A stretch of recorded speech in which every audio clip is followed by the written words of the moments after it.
बिस्मिल्लाहिर्रहमानिर्रहीम। अस्सलाम वालेकुम स्टूडेंट्स। इस लेक्चर में हम चैप्टर नंबर 8 जो कि सी लैंग्वेज के बारे में का दूसरा सवाल जो है वो हम शुरू करेंगे। और ये सवाल जो है describe the characteristics of high level programming languages. जो हाई लेवल प्रोग्रामिंग लैंग्वेजेस हैं उनकी खसूसियात, उनके करैक्टरिस्टिक्स के बारे में जो है वो कुछ पॉइंट्स हैं, ऑलमोस्ट 7 पॉइंट्स हैं, वो हम डिस्कस करेंगे इस सवाल के अंदर। ये एक लॉन्ग क्वेश्चन है, पेपर में काफ़ी दफ़ा रिपीट हो चुका है, तो ये एक इम्पॉर्टेंट लॉन्ग क्वेश्चन है, इसको आप as important long question mark कर लीजिए। इस सवाल में इन 7 पॉइंट्स को डिस्कस करने से पहले हमने पिछले लेक्चर्स में बात की थी कि हम एक ह्यूमन कंप्यूटर एनालॉजी जो है वो देखेंगे प्रोग्रामिंग कॉन्सेप्ट को समझने के लिए। स्पेशल वो स्टूडेंट्स जो बिल्कुल फर्स्ट टाइम प्रोग्रामिंग पढ़ रहे हैं, प्रोग्रामिंग लैंग्वेज सीख रहे हैं, तो काफ़ी कन्फ्यूजन, काफ़ी चीज़ें उनके जहन में चल रही होंगी कि पता नहीं ये प्रोग्रामिंग आगे चल के क्या, इसमें किस किस्म की मुश्किलात आएंगी या ये प्रोग्रामिंग आगे कैसे होगी। तो उसको आसान करने के लिए हमने एक जो है वो एनालॉजी जो है वो ह्यूमन कंप्यूटर की जो है वो तैयार की है। उसको पहले डिस्कस कर लेते हैं और फिर हम इस लेक्चर की तरफ बढ़ेंगे। तो वो हम ओपन कर लेते हैं जी। हमारे पास कुछ स्लाइड्स हैं ह्यूमन कंप्यूटर एनालॉजी की, तो ये स्लाइड हम शुरू करते हैं जी। और ये सिर्फ अंडरस्टैंडिंग पर्पस के लिए है भाई, इसको आपने किसी पेपर में या किसी जो है वो ऑफिशियल एग्जाम के अंदर इसको आपने मेंशन नहीं करना। ये सिर्फ अंडरस्टैंडिंग के लिए है। और स्पेशली जब आप प्रोग्रामिंग फर्स्ट टाइम सीख रहे हैं तो फिर एक पूरा उसका स्केच आपके जहन में बन जाए कि ताकि वो जो है वो जब मुख्तलिफ किस्म के टॉपिक्स आपके सामने बार बार डिस्कस हों तो उनको समझने में आपको आसानी हो। तो सिंपल इसको स्टार्ट करते हैं। फॉर एग्जांपल एक तरफ ह्यूमन और एक तरफ हमारे पास जो है वो कंप्यूटर हो गया। तो अगर हम देखें कंप्यूटर की साइड के ऊपर, तो कंप्यूटर की साइड के ऊपर हमें अगर हमने इनपुट करनी है, कंप्यूटर के अंदर डाटा एंटर करना है, तो उसके लिए हमारे पास कौन सी डिवाइस है? उसके लिए हमारे पास जो है वो कीबोर्ड डिवाइस है। इसी तरह अगर ह्यूमन साइड के ऊपर देखें तो अल्लाह ताला ने हमें जो है वो कान दिए सुनने के लिए।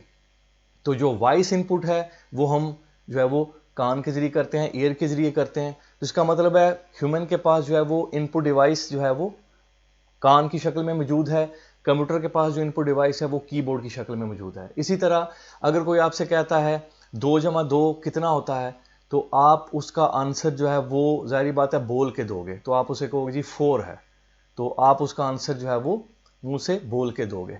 उसी दूसरी तरफ अगर कंप्यूटर में आपने कुछ आउटपुट करनी है तो उसके लिए आपके पास कंप्यूटर में बेशुमार आउटपुट डिवाइसेस हैं। आप ये 2 + 2 का रिजल्ट मॉनिटर पे भी दिखा सकते हैं, स्क्रीन पे भी दिखा सकते हैं, प्रिंटर के जरिए आउटपुट करके दिखा सकते हैं, स्पीकर से जो है वो बोला जा सकता है।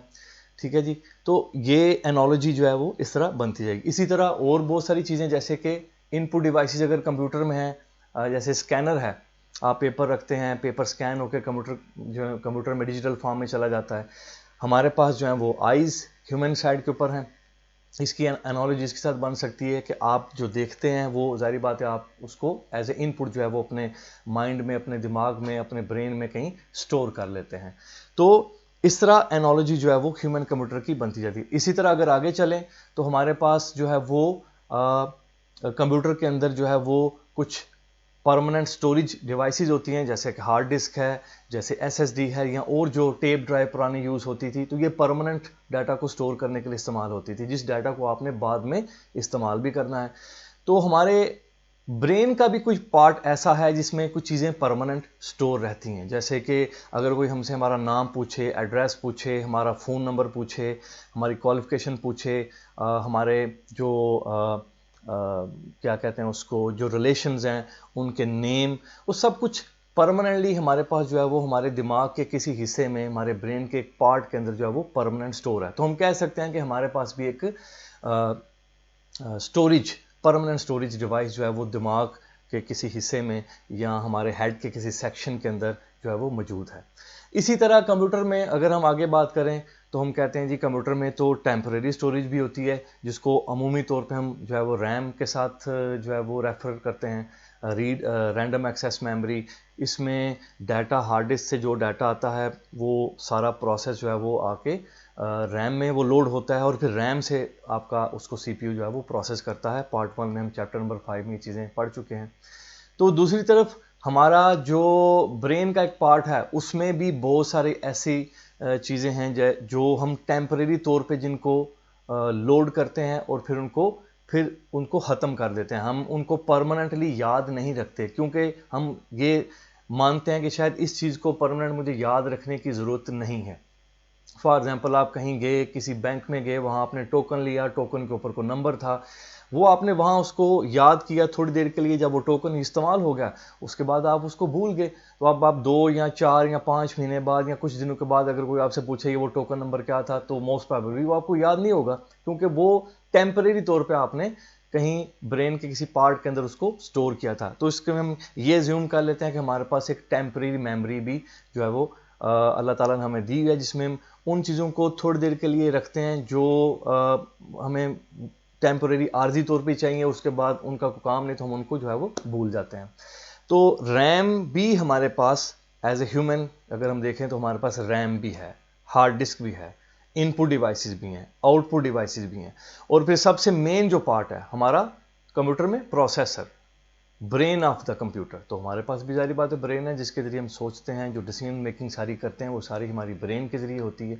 अब प्रोसेसर के बारे में आपने पार्ट 1 में पढ़ा था, चैप्टर नंबर 5 में प्रोसेसर के पार्ट्स होते हैं, कुछ लॉजिकल ऑपरेशन करते हैं, कुछ अर्थमेटिक ऑपरेशन करते हैं। तो इसी तरह हमारा ब्रेन भी है, इसमें भी बहुत सारे ऑपरेशन जो है वो हो सकते हैं।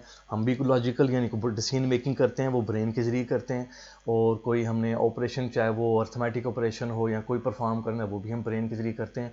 तो ये प्रोसेसर और ब्रेन की एनालॉजी तो ये तो बड़ी टिपिकल है, ये तो हम शुरू से जो है वो कंप्यूटर साइंस की बुक्स में बेसिक बुक से पढ़ते आ रहे हैं कि जो कंप्यूटर का जो ब्रेन है वो प्रोसेसर है, क्योंकि वो हम ऑलरेडी उसको रेफर करते हैं ह्यूमन ब्रेन के साथ। तो ये एनालॉजी भी जो है ये भी ऑलमोस्ट फिट बैठती है। ठीक है जी। उसके बाद अगर आगे हम चलें तो हम जो लैंग्वेजेस हैं हमारे पास, हम बोलते हैं उर्दू बोलते हैं, यहाँ आप देख सकते हैं, मैं उसको थोड़ा मार्क भी कर देता हूँ इनके साथ। तो देखिए हम जो है वो उर्दू, हिंदी, इंग्लिश या मैथ भी एक लैंग्वेज है। तो ये बहुत सारी लैंग्वेज जो है हम सीख चुके होते हैं और इनका इस्तेमाल भी हम करते हैं।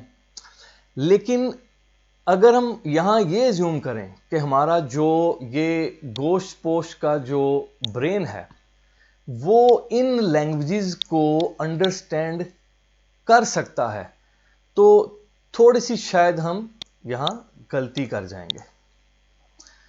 अब हम यहां एज्यूम कर लेते हैं कि हमारा जो दिमाग है, जो गोश्त पोश का टुकड़ा है, वो उर्दू, हिंदी, इंग्लिश या मैथ या फारसी या इस किस्म की किसी लैंग्वेज को डायरेक्टली अंडरस्टैंड नहीं करता, बल्कि हम यहां एक एज्यूम कर लेते हैं कि हमारा जो दिमाग है वो एक खास लैंग्वेज को ही सिर्फ जो है वो अंडरस्टैंड करता है। अब वो लैंग्वेज क्या है हमें नहीं पता, वो तो क्रिएटर यानी कि अल्लाह की ज़ात ही है, जिसने इस दिमाग को बनाया, वो ही बेहतर जानता है कि ये गोश्त पोश का टुकड़ा इन उर्दू, हिंदी, इंग्लिश, मैथ की जो लैंग्वेजेस हैं इनको कैसे अंडरस्टैंड कर लेता है। तो हम ये मान के चलते हैं कि वो जो गोश्त पोश का टुकड़ा है, ये वाला हमारा दिमाग, ये इन लैंग्वेजेस को डायरेक्टली अंडरस्टैंड नहीं करता, बल्कि ये खास किस्म की लैंग्वेज को ही अंडरस्टैंड कर लेता है। अब वो लैंग्वेज क्या है हमें नहीं पता, लेकिन हम उसको सपोज कर लेते हैं। हम मान लेते हैं कि जो हमारे क्रिएटर को सबसे ज़्यादा लैंग्वेज जो पसंद है, हम उसको मान लेते हैं वो हिब्रू भी हो सकती है, इब्रानी लैंग्वेज भी हो सकती है, ज़ुबान हो सकती है, लेकिन हमारे केस में हम उसको एज्यूम कर लेते हैं अरेबिक, क्योंकि हमारी जो बुक है, जो हॉली बुक है, वो अरेबिक में है। तो हम कहते हैं कि हमारा ये जो बॉडी का सिस्टम है, ये जो सेंसर्स हैं, ये जो गोश्त पोश के कंपोनेंट्स हैं, ये जो पुर्जे हैं हमारे दिमाग में लगे हुए हैं या हमारे हेड सेक्शन में लगे हुए हैं, ये सिर्फ अरेबिक लैंग्वेज को डायरेक्टली अंडरस्टैंड कर लेते हैं। तो हम क्या कहते हैं कि अरेबिक लैंग्वेज तो फिर हमारे पास क्या होगी, एक low level human brain language है, यानी कि ऐसी लैंग्वेज है जिसको हमारा दिमाग डायरेक्टली अंडरस्टैंड कर लेता है। तो और ये जो दूसरी लैंग्वेज है हमारे पास, उर्दू, हिंदी, इंग्लिश, मैथ, ये हमारे पास मेन लैंग्वेजेस हैं। इनको अंडरस्टैंड हमारा दिमाग नहीं कर सकता। तो अगर हम उर्दू बोलते हैं या हिंदी बोलते हैं या इंग्लिश में बात करते हैं या मैथ का कोई एक्सप्रेशन सॉल्व करना होता है, तो फिर वो हमारा दिमाग उसको कैसे करता है? उसके लिए बीच में हमें क्या चाहिए?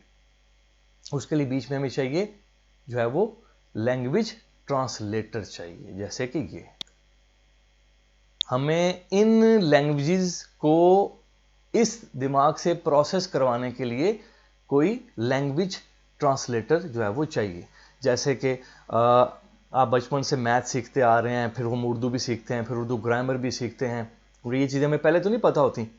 बचपन में हम जिस तरह मैथ रिजॉल्व करते हैं, मैथ के क्वेश्चन रिजॉल्व करते हैं, जिस तरह जिस तरह उर्दू के बारे में जानते हैं, जब आप बड़ी क्लासेस में चले जाते हैं तो आपके पास नॉलेज ज़्यादा हो जाता है। मतलब कि आपके पास जो उसका ट्रांसलेटर है वो ज़्यादा स्ट्रांग होता है, उसमें ज़्यादा फीचर, ज़्यादा नॉलेज आ चुका होता है। तो क्या होता है, हम इसको एज्यूम कर लेते हैं इस केस को, कि जब भी कोई हमें कुछ उर्दू में बोलता है, अरबिक में बोलता है, उसमें इंग्लिश में बोलता है, या कोई मैथ का हमें कोई एक्सप्रेशन देता है, तो वो एक्सप्रेशन सबसे पहले कन्वर्ट होता है अरबिक लैंग्वेज के अंदर। ठीक है जी, जो वो लैंग्वेज जो हमारा ब्रेन यानी कि गोश्त पोश का टुकड़ा जो है वो समझ सकता है। क्योंकि ये बात तो मानना ज़रा मुश्किल लगता है कि ये गोश्त पोश का टुकड़ा जो है ये इन सारी लैंग्वेज को समझ सकता है। अगर ये समझ सकता तो जब हम बिल्कुल छोटे थे तो ये तो फिर उस वक्त भी समझ लेता। जब आपकी उम्र 2 या 4 या 5 साल थी तो उस वक्त आपको इंग्लिश की समझ क्यों नहीं आई, उर्दू की समझ क्यों नहीं आती, मैथ क्यों आपको समझ नहीं आता? इसलिए कि उस वक्त आपके दिमाग में इन लैंग्वेजेस के ट्रांसलेटर्स मौजूद नहीं होते। लेकिन जैसे जैसे आप यूनिवर्सिटीज़, कॉलेज, स्कूल या पढ़ते हैं तो ये फिर ट्रांसलेटर आपके दिमाग में हार्ड डिस्क के ऊपर कहीं स्टोर हो जाते हैं। आप इनको परमानेंट स्टोर कर लेते हैं, और इसलिए जब भी कोई आपसे फिर इन लैंग्वेजेस में बात करता है, उर्दू, इंग्लिश, मैथ में, तो आपका वो जो ट्रांसलेटर है वो फिर आपकी मदद करता है उसको ट्रांसलेट करने में। तो हम ये मान लेते हैं कि ये जो हमारे पास लैंग्वेजेस हैं, उर्दू, हिंदी, इंग्लिश, मैथ, जब भी इन लैंग्वेजेस में कोई हिदायत हमें दी जाएंगी तो वो पहले कन्वर्ट होंगी अरेबिक लैंग्वेज में, और कन्वर्ट करने के लिए हमें चाहिए ट्रांसलेटर। उर्दू का ट्रांसलेटर, मैथ का ट्रांसलेटर। मैथ का ट्रांसलेटर क्या करेगा? मैथ के एक्सप्रेशन को अरेबिक में, यानी जो दिमाग अंडरस्टैंड कर सकता है उसमें कन्वर्ट करेगा। उर्दू का ट्रांसलेटर क्या करेगा? जो उर्दू हिदायत हमें दी गई हैं उनको कन्वर्ट करेगा जो है वो उस लैंग्वेज में जो हमारा दिमाग समझ सकता है। हमारे केस में हमने उसको अरेबिक एक्सपोज किया हुआ है। अगर हमसे कोई जो है वो इंग्लिश में बात करेगा तो इंग्लिश का ट्रांसलेटर हमारे अगर दिमाग में स्टोर है तो वो हमारी मदद करेगा उसको कन्वर्ट करने में उस लैंग्वेज में जो हमारा दिमाग अंडरस्टैंड कर सकता है। हमारे केस में वो अरेबिक है। तो इस तरह बीच में हमारे पास क्या आ गए? ट्रांसलेटर्स आ गए हमारे पास। अब जाहिर बात है, जब लैंग्वेज है और ट्रांसलेशन भी हो रही है तो फिर प्रॉब्लम्स भी आएंगे।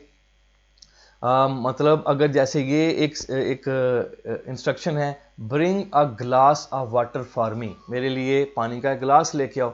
तो अगर मैं सिर्फ इसको यहां तक बोलूं, ब्रिंग अ ग्लास ऑफ, तो अब ये बात मुकम्मल नहीं हुई, और ना ही फुल स्टॉप लगा है, तो बात मुकम्मल नहीं है, तो इसका मतलब है इसमें एरर है। हम इस इंस्ट्रक्शन को अभी फॉलो नहीं कर सकते। तो इसमें एरर क्या है? इसमें ग्रामेटिकल एरर हो सकता है, पंक्चुएशन एरर हो सकता है, स्पेलिंग की मिस्टेक हो सकती है। ये सारी मिस्टेक कौन निकालेगा? ये हमारा ट्रांसलेटर निकालेगा। ठीक है जी, ये ट्रांसलेटर है जो हमारी इन सारी मिस्टेक को जो है वो दूर करेगा, या हमें बताएगा, या हमें मेंशन करेगा, ताकि हम उसको दूर कर सकें। यानी कोई आपसे कहे ब्रिंग अ ग्लास ऑफ, तो आप कहें कि जी आगे, तो यानी आपके ट्रांसलेटर ने उसको एक्सेप्ट नहीं किया। आपके इंग्लिश के ट्रांसलेटर ने इस बात को एक्सेप्ट नहीं किया, क्योंकि बात मुकम्मल नहीं है, हिदायत मुकम्मल नहीं है, इंस्ट्रक्शन मुकम्मल नहीं है, स्टेटमेंट मुकम्मल नहीं है।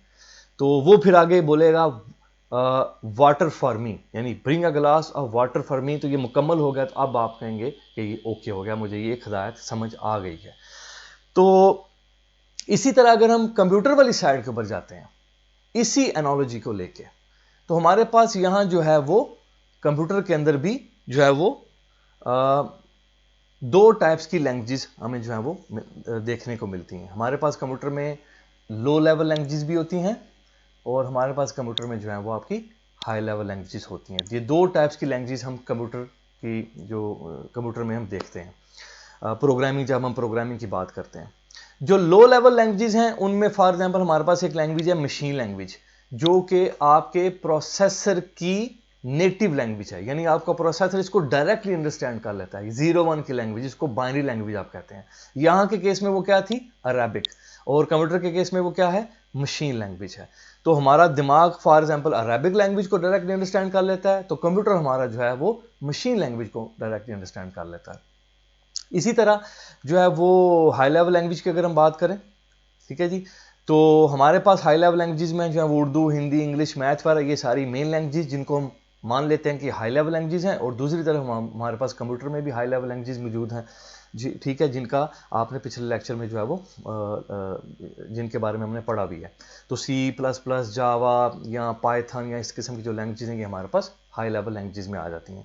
तो ये एनालॉजी भी हमने एक हिसाब से डेवलप कर ली कि अगर कंप्यूटर के पास low level language machine language जैसी लैंग्वेज है, जो कि कंप्यूटर की नेटिव लैंग्वेज है, जिसको कंप्यूटर का प्रोसेसर डायरेक्टली अंडरस्टैंड कर सकता है, तो हमारे पास भी जो है वो कुछ जो है वो हमारे ब्रेन की जो नेटिव लैंग्वेज है वो हमने सपोज कर लिया, वो अरेबिक, तो वो मौजूद है, जिसको हमारा ब्रेन जो है वो, हमारा दिमाग जो है वो डायरेक्टली अंडरस्टैंड कर सकता है। इसी तरह कंप्यूटर में हाई लेवल लैंग्वेजेस हैं और हमारे पास भी इधर हाई लेवल लैंग्वेजेस हैं, उर्दू, हिंदी, इंग्लिश, मैथ। अब कंप्यूटर में जिस तरह ह्यूमन के पास ये हाई लेवल लैंग्वेज हैं जिनको आपका ब्रेन डायरेक्टली अंडरस्टैंड नहीं कर सकता, तो इस तरह C++ और जावा जो हाई लेवल लैंग्वेज हैं, इनमें लिखा हुआ कोड भी आपका प्रोसेसर, यानी ये जो प्रोसेसर है ये अंडरस्टैंड नहीं कर सकता डायरेक्टली, ठीक है जी। तो इसका मतलब है हमें C++ का ट्रांसलेटर चाहिए होगा, हमें जावा का ट्रांसलेटर चाहिए होगा, हमें पाइथन का ट्रांसलेटर चाहिए होगा, ताकि हम अपने C लैंग्वेज के कोड को C++ के कोड को कन्वर्ट कर सकें उस कोड में जो हमारा प्रोसेसर समझ सकता है। और वो कोड क्या है, वो मशीन लैंग्वेज का कोड है, ठीक है जी। तो यहां भी ट्रांसलेटर की बात आ गई, ठीक है जी। यहां जो ट्रांसलेटर्स हैं जो यूज होते हैं, फॉर एग्जांपल यहां जो ट्रांसलेटर है उर्दू, ये मैथ का ट्रांसलेटर है, ये उर्दू का ट्रांसलेटर है, यहां भी हर लैंग्वेज का अपना ट्रांसलेटर होगा। ये ट्रांसलेटर की टाइप्स हैं जो पार्ट 1 में आपने पढ़ चुके हैं, यानी ट्रांसलेटर कंपाइलर भी हो सकता है, ट्रांसलेटर इंटरप्रेटर भी हो सकता है, असेंबलर भी हो सकता है। जैसे कि C लैंग्वेज है, वो हमारे पास जो ट्रांसलेटर यूज करती है दैट इज अ कंपाइलर, ठीक हो गया। तो हमारे पास इधर ट्रांसलेटर्स मौजूद हैं और दूसरी तरफ भी हमारे पास ट्रांसलेटर मौजूद हैं। अब यहां भी एरर्स आएंगे जब आप कोड लिखेंगे, जैसे इधर हमने कुछ इंस्ट्रक्शंस लिखी थी, ये वाली हमें हदायत दी इंग्लिश में, तो उसमें प्रॉब्लम आया था, तो वो सारी बात हमें कौन बताएगा, ट्रांसलेटर बताएगा। यहां भी फॉर एग्जांपल एक C का प्रोग्राम लिखा हुआ है, ये पूरे का पूरा C का प्रोग्राम है। इस C के प्रोग्राम में अगर कोई मिस्टेक है, ये सारी C की स्टेटमेंट्स हैं, ये सारी C की स्टेटमेंट्स हैं, अगर इन C की स्टेटमेंट के अंदर जो है वो कोई मिस्टेक है, तो वो हमें कौन बताएगा, वो हमें C का कंपाइलर बताएगा, C का ट्रांसलेटर बताएगा कि भाई आपने यहाँ सेमीकोलन नहीं लगाया, भाई आपने ये जो वर्ड लिखा है ये स्पेलिंग ठीक नहीं है, भाई ये ब्रैकेट आपने क्यों यहाँ लगाई है, यहाँ लगाई है तो ये ठीक लगी है। मतलब जो भी एरर्स हैं वो हमारा ट्रांसलेटर या लैंग्वेज प्रोसेसर हमें यहाँ भी बताएगा, यहाँ भी बता रहा था और यहाँ भी बताएगा। तो एक सिंपल सी एनालॉजी जो है ये ह्यूमन और कंप्यूटर की जो है वो आप याद रखिए, ताकि आपको कल कलाओं को आसानी हो कभी एक पूरा एक स्केच अपने ज़हन में लाने के लिए कि यार ये प्रोग्रामिंग स्टैंड कहाँ करती है, ये प्रोग्राम्स क्या हैं। तो भाई ये प्रोग्राम है आपके पास जो C लैंग्वेज में लिखा हुआ है, इसकी जगह जावा का प्रोग्राम भी लिखा हो सकता है, लेकिन ना तो ये C का प्रोग्राम और ना ही जावा का प्रोग्राम ये प्रोसेसर डायरेक्टली अंडरस्टैंड नहीं कर सकता। ये प्रोसेसर तो सिर्फ समझता है अपनी मशीन लैंग्वेज को, सिर्फ अपनी मशीन लैंग्वेज को। तो इसलिए हम अगर अपने कंप्यूटर के ऊपर C लैंग्वेज में कोड कर रहे हैं, हम अपने कंप्यूटर में जावा लैंग्वेज में कोड कर रहे हैं, तो अल्टीमेटली हमें उस लैंग्वेज का ट्रांसलेटर चाहिए जो कि हमारे कोड को कन्वर्ट करेगा मशीन लैंग्वेज के अंदर, ताकि हमारा कोड जो है वो प्रोसेसर एग्जीक्यूट कर सके। तो एक बेसिक सी जो है वो एनालॉजी हमने बनाई, ठीक है जी। इस डायग्राम को अभी हम फर्दर जो है वो आगे यूज करेंगे। ये तो अभी थोड़ा सा आपको एक आइडिया देना था ताकि थोड़ी अंडरस्टैंडिंग हो जाए कि हम प्रोग्रामिंग जो है वो सीख रहे हैं। अब हम जो है वो अपने नेक्स्ट आज का जो हमारा लेक्चर है उसकी तरफ चलते हैं। इसको मैं जरा क्लोज कर देता हूं, ठीक है जी, डिस्कार्ड कर देते हैं चेंजिंग्स और वापस हम आ जाते हैं अपने लेक्चर के ऊपर जी।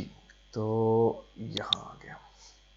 तो आज का हमारा जो सवाल था वो ये था कि जो हाई लेवल प्रोग्रामिंग लैंग्वेजेस हैं उनके करेक्टरिस्टिक्स जो हैं, खसूसियात जो हैं, वो इंपॉर्टेंट जो बहुत सारे होंगे, खसूसियात तो बहुत सारी होंगी हाई लेवल लैंग्वेजेस की, लेकिन उसमें से जो मोस्ट कॉमन जो 7 पॉइंट्स हैं वो उसने हमें यहाँ जो है वो बता दिए। 7 ही, मैं एक दफ़ा चेक कर लूँ जी, 7 है। तो ये बड़े आसान से हैं, सवाल भी इंपॉर्टेंट है और सवाल आसान भी बहुत है। सबसे पहला जो हमारे पास उसमें आया पॉइंट वो है इजी टू लर्न। तो हाई लेवल लैंग्वेजेस के प्रोग्रामिंग लैंग्वेजेस में हम जो लैंग्वेज एज्यूम करके चल रहे हैं वो हम एज्यूम कर लेते हैं वही लैंग्वेज जो हम सीखने जा रहे हैं, that is a C language. तो अब जब भी हाई लेवल प्रोग्रामिंग लैंग्वेज की बात होगी तो हमारे जहन में अभी क्या आएगा, सी लैंग्वेज। ठीक है जी, तो हम उसको कंपेयर करेंगे लो लेवल लैंग्वेज के साथ, स्पेशली मशीन लैंग्वेज के साथ उसको कंपेयर करेंगे। तो इसलिए हमारे पास सबसे जो पहला पॉइंट आया है वो क्या है, इजी टू लर्न, यानी कि सी लैंग्वेज को यानी हाई लेवल लैंग्वेज को सीखना आसान है, क्योंकि high level languages are closer to human languages. तो पिछले लेक्चर में आपने देखा हाई लेवल लैंग्वेजेस और लो लेवल लैंग्वेजेस में क्या फ़र्क है, और उसके ऊपर जो है हमने काफ़ी डिस्कशन भी की, काफ़ी डिटेल में बात की। तो उससे उस चीज़ को भी आप ज़हन में रखिए।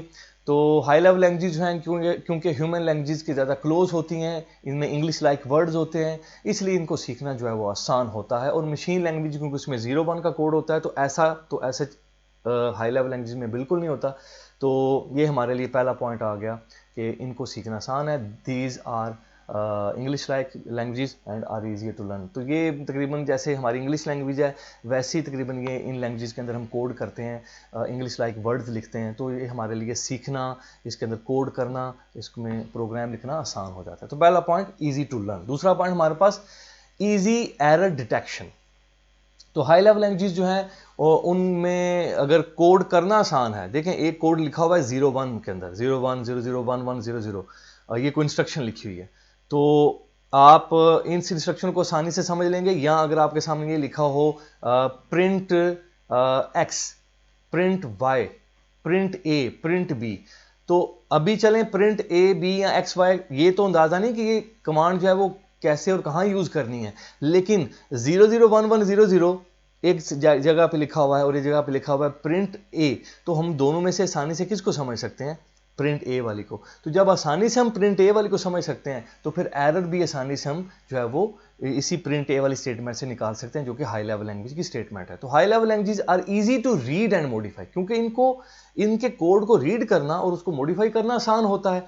ठीक है जी, और इट मेक्स इट इजी, तो इसलिए ये आसानी हो जाती है to find errors in program written in high level.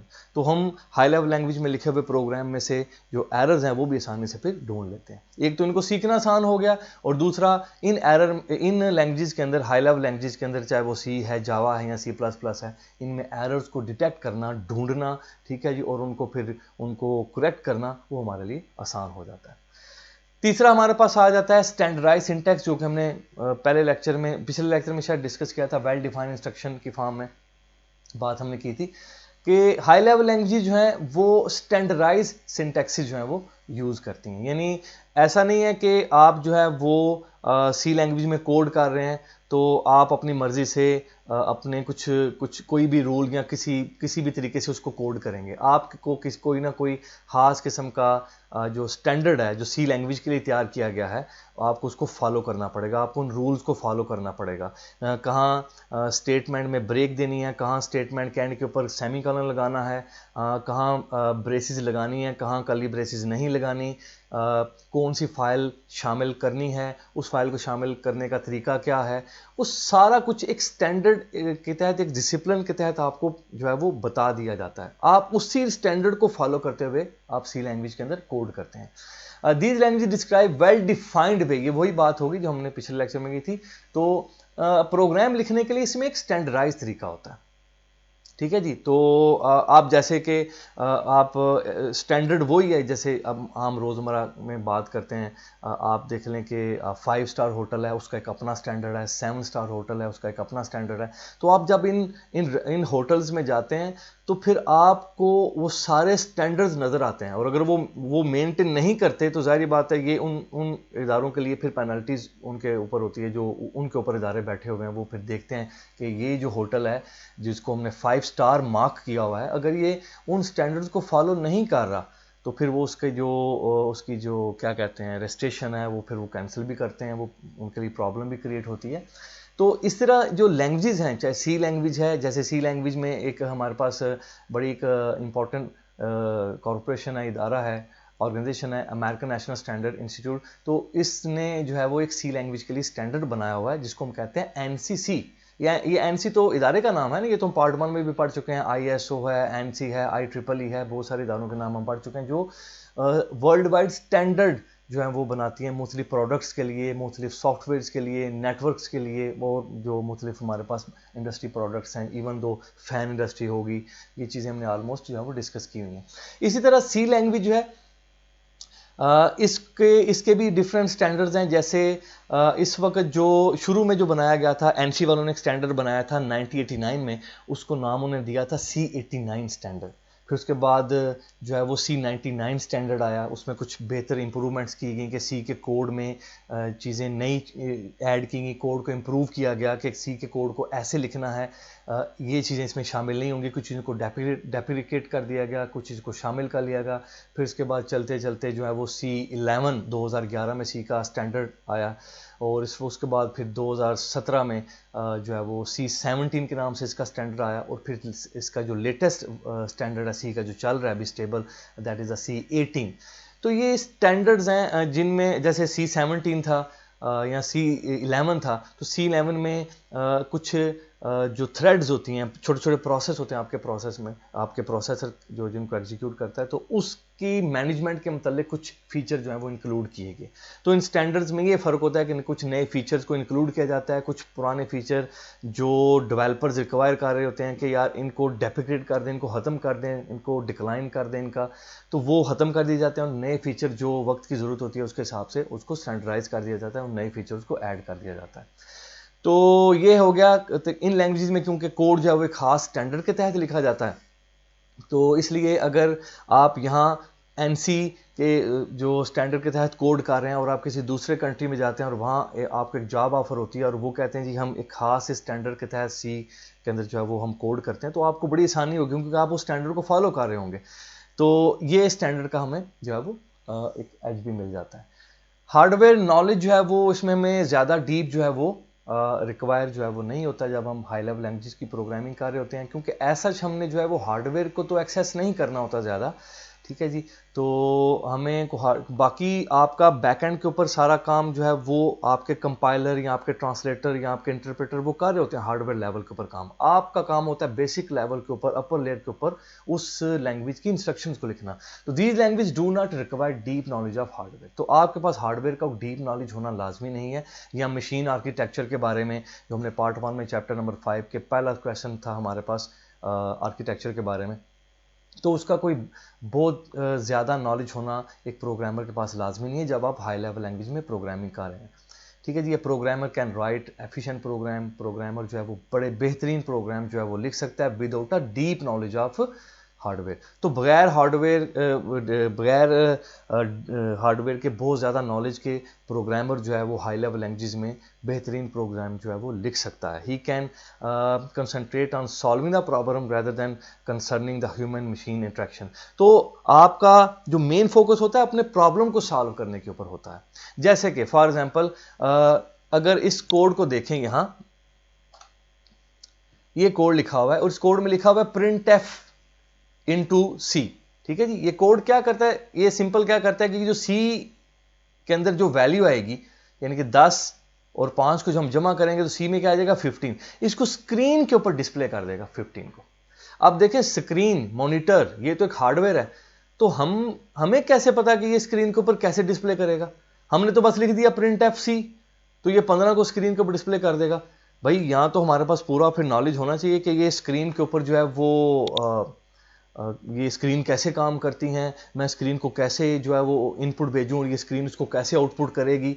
तो ये हमें इस नॉलेज की, इस हार्डवेयर नॉलेज की ज़रूरत नहीं है जब हम हाई लेवल प्रोग्रामिंग लैंग्वेज के अंदर काम कर रहे हैं। तो ये इसका बताने का मकसद है कि आपका मेन फोकस इस चीज़ के ऊपर है कि आपने जो है वो आपने इन दो वैल्यूज को जमा करके तो रिजल्ट को डिस्प्ले करना है स्क्रीन के ऊपर, ना कि आपका कंसर्न ये हो कि यार ये स्क्रीन के ऊपर डिस्प्ले कैसे करूं, ये इनपुट मॉनिटर को कैसे भेजूं, वो आगे उसको कैसे आउटपुट करेगा। तो आपका कंसर्न यहां नहीं है, नहीं, आपका यहां कंसर्न अपने प्रॉब्लम के ऊपर है। और आपका प्रॉब्लम क्या है कि आपने दो नंबर को जमा करके तो उस रिजल्ट को जो है वो आउटपुट करना है। लेकिन आउटपुट करने के लिए आपके पास उस हार्डवेयर का नॉलेज होना, डीप नॉलेज होना जो है वो लाजमी नहीं है कि आप कहें जी आप मुझे पहले डिस्प्ले डॉक्टर के बारे में सीखना चाहिए क्योंकि मेरी इनपुट जो है वो ऐसे जाएगी डिस्प्ले डॉक्टर के पास, और डिस्प्ले डॉक्टर कौन से होते हैं, किस टाइप के होते हैं, वो फिर आगे मॉनिटर को कैसे भेजेंगे, उसका रिजल्ट, उसकी क्वालिटी क्या होगी। तो वो नॉलेज आपको ऐसा यहाँ जो है वो नहीं रिक्वायर। तो उसके बाद आगे हमारे पास नेक्स्ट पॉइंट जो है वो मशीन इंडिपेंडेंस। ये भी पिछले लेक्चर में हमारे पास इसमें बात हो चुकी थी कि high level languages provide machine independence. अब अगर आप सी में कोड कर रहे हैं, जावा में कोड कर रहे हैं, सी प्लस प्लस में कोड कर रहे हैं, तो ये जो लैंग्वेजेस में आप कोड कर रहे हैं ये एक मशीन डिपेंडेंट कोड नहीं है। जैसे कि मशीन, अगर आप मशीन लैंग्वेज में कोड कर रहे हैं और असेंबली लैंग्वेज में कोड कर रहे हैं, वो दोनों लो लेवल लैंग्वेजेस हैं।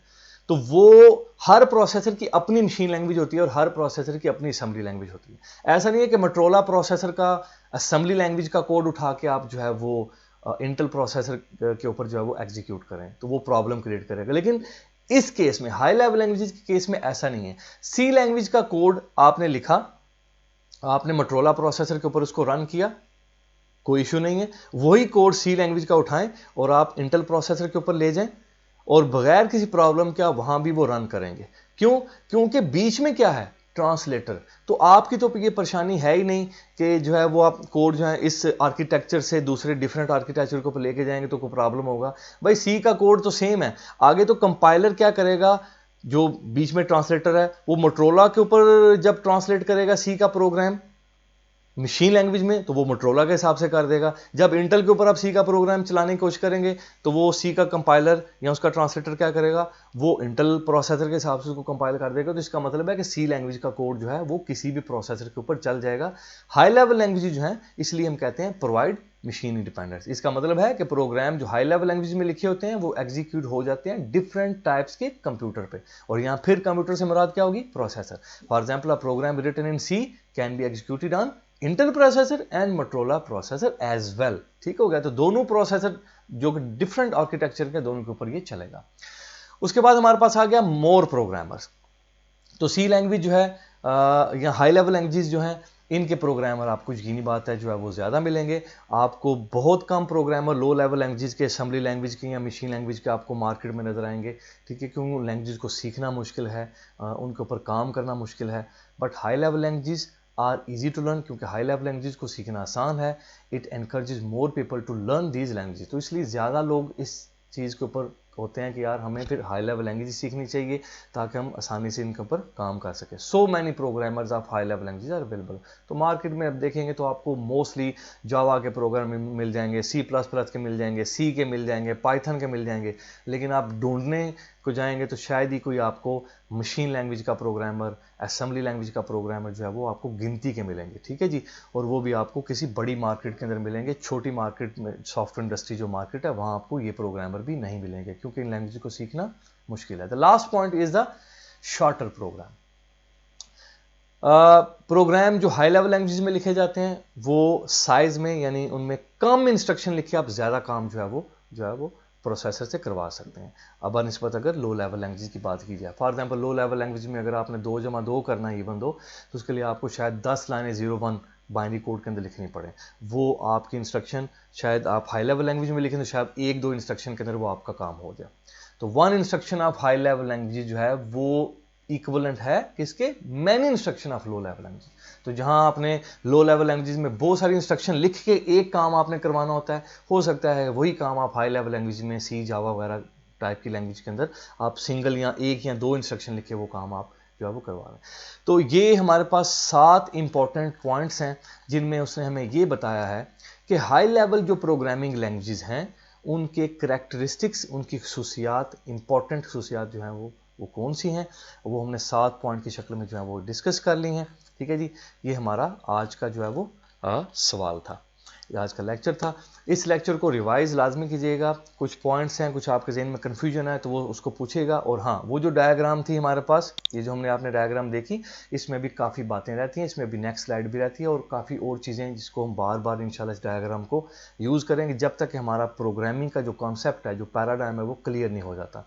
और ये स्पेशली जो लोअर सेक्शन के स्टूडेंट्स हैं जो ज़्यादा नॉन टेक्निकल नहीं हैं, जो प्रोग्रामिंग से बहुत घबराते हैं, ये उनके लिए डायग्राम बनाएगी सिर्फ अंडरस्टैंडिंग पर्पज़ के लिए। इसको ऑफिशियल एग्जाम में आपने इस्तेमाल नहीं करना, ये सिर्फ एक एनालॉजी है, एक रिजेंबलेंस है, एक मुशाबत हमने क्रिएट की है ह्यूमन टू कंप्यूटर आर्किटेक्चर। ठीक है जी, ताकि समझने में थोड़ी सी आसानी हो चीज़ों को।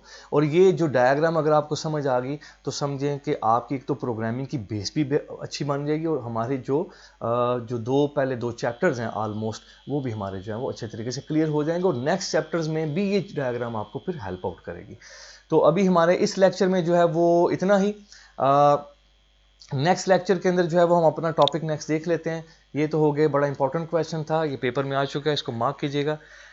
ये हाई लेवल लैंग्वेज और लो लेवल लैंग्वेज का टेबल है, ये आप देख लीजिएगा। ये वही पॉइंट्स हैं जो ऊपर हमने या पिछले लेक्चर में हमने डिस्कस किए हैं। नेक्स्ट हम स्टार्ट करेंगे हमारे शॉर्ट क्वेश्चन से, सोर्स कोड क्या होता है और ऑब्जेक्ट कोड क्या होता है, इसे हम स्टार्ट करेंगे। और फिर अगले लेक्चर में हम इस डायग्राम को एक दफ़ा दोबारा देखेंगे। इस डायग्राम को हम साथ साथ लेके चलते रहेंगे ताकि जब तक हमारा ये कॉन्सेप्ट क्लियर नहीं हो जाता। बहुत शुक्रिया, अपना बहुत ख्याल रखिएगा। अस्सलाम वालेकुम।